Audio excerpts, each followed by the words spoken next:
The Office of the Vice President has been allocated confidential funds amounting to 500 million pesos. According to Joint Circular number 2015-01 issued by the COA, DBM, DILG, CGC, GCG, and DND, confidential funds refer to those expenses related to surveillance activities in civilian government agencies that are intended to support the mandate or operations of that agency. So, una pong tanong dito, Madam Vice President, which mandates of the Office of the Vice President will be supported by the aforementioned allocation of the confidential funds, Mr. Chair? Mr. Chair, Your Honor, all of the projects of the Office of the Vice President use the confidential funds that is intended for the safe, secure, and successful implementations of programs, projects, and activities and engagements of me and all the satellite offices, including the central office of the Office of the Vice President. Salamat kayo, Madam VP. Kanina po sabi nyo yung primary mandates ng office nyo in the next 6 years would be in support of the primary mandates of the OP. So, alin po sa mga primary mandates na yon as you conceive them in support of the primary mandates of the OP, alin sa mga primary mandates na yon ang masusuportahan or specifically gagastusan ng confidential funds na i-allocate ng Kongreso sa office nyo? Yes, Mr. Chair, Your Honor, the constitutional mandate of the Office of the Vice President is only to be a reserve, a bench warmer, in the event of, I do not want to mention it, but in the event that the President cannot discharge his functions, that is the constitutional mandate of the Office of the Vice President. Apart from that, all the other projects of the Office of the Programs, Projects, and Activities of the Office of the Vice President will depend largely on the decision and discretion of the incumbent elected Vice President. So for my term, we decided on 3 permanent projects: the charter, the museum, and the permanent office and residence of the Office of the Vice President. And then we took on the projects that made the most impact when I was mayor of Davao City. These are the entrepreneurship program, the peace building in communities, the pagbabago advocacy campaign. We added the pagbabago, 1 million trees for in support of the mandate of the DNR. And then we have the Pansarap program in support of the Department of Health and the Department of Education. And then we created the Disaster Operations Center in support of NDRIMC and all those local governments who are asking for help from the Office of the Vice President when there are calamities or emergencies in their localities. And the buses donated to me, I lent to the Office of the Vice President to support the Libreng Sakay program of the national government.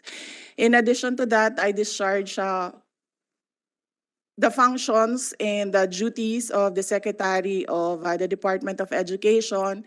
And in addition to that, I was tasked by the President to co-chair the National Task Force on Ending Local Communist NTF-LCAC. And in addition to that, I also took on the role of President of the Southeast Asian Education Ministers Organization, SIMEO. And all of these activities use confidential funds. Mr. Chair, Madam Vice President, so nasagot nyo na yung follow-up question ko. Kung ibig nyo pong sabihin, lahat nito, starting with the bench warming and being a reserve, and then yung entrepreneurship program, yung peace building, yung pansarap, yung million trees, yung pagbabago advocacy, yung disaster operations center, yung Libreng Sakay, and yung binanggit nyong 3 permanent projects, the permanent office, the VP's museum, and the omnibus law or charter. Bawat isa sa mga ito gagastusan ng confidential funds ng opisina nyo? Yes. Mainly, the confidential funds, as I said, is for the safe, secure, and successful implementations of the programs, projects, and activities and engagements of the Office of the Vice President. Just to clarify, Madam VP, since confidential funds refer to those agencies related to surveillance activities undertaken by civilian government agencies, ibig po bang sabihin na yung opisina ninyo will be gathering intelligence on certain subjects or entities in support sa inyong mandates o mga operasyon, Mr. Chair? Mr. Chair, Your Honor, that is correct. As an example, we did surveillance of complaints from constituents in Bulacan with regard to the selling of OVP assistance and the selling of tupad projects in Bulacan. And there was a surveillance operation that was run by the VP SPG for about a month, and we were able to apprehend the person, and we were able to successfully prosecute the case, and that person went to jail for ilang months? 6 months. Recent. For 6 months.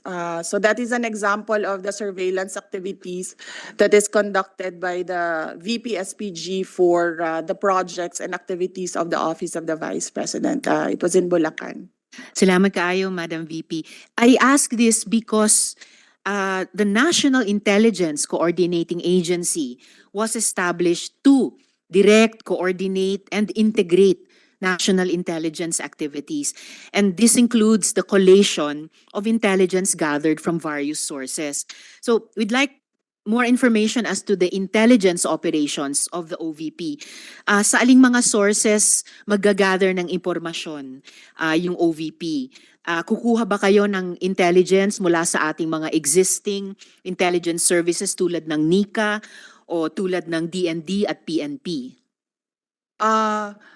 Mr. Chair, Your Honor, no. Intelligence starts with the communities and the stakeholders, and then if there are complaints, and then it is built up through intelligence and surveillance services, and then a dossier or a report is started, and then it goes through levels through the Office of the Vice President and VP SPG. So we do not seek intelligence reports from other government agencies, but the intelligence reports starts from the ground in the communities that that are engaged by the Office of the Vice President. The Office of the Vice President can only propose the use of confidential funds based on Joint Circular 2015-01, but we leave it to the decision and discretion of the members of Congress who has the power of the purse to decide whether to grant confidential funds to our office. We can only propose, but we are not insisting. We can live without confidential funds. But of course, our work will be much easier if we have the flexibility of confidential funds in monitoring the safe, secure, and successful implementations of the programs, projects, and activities of the Office of the Vice President.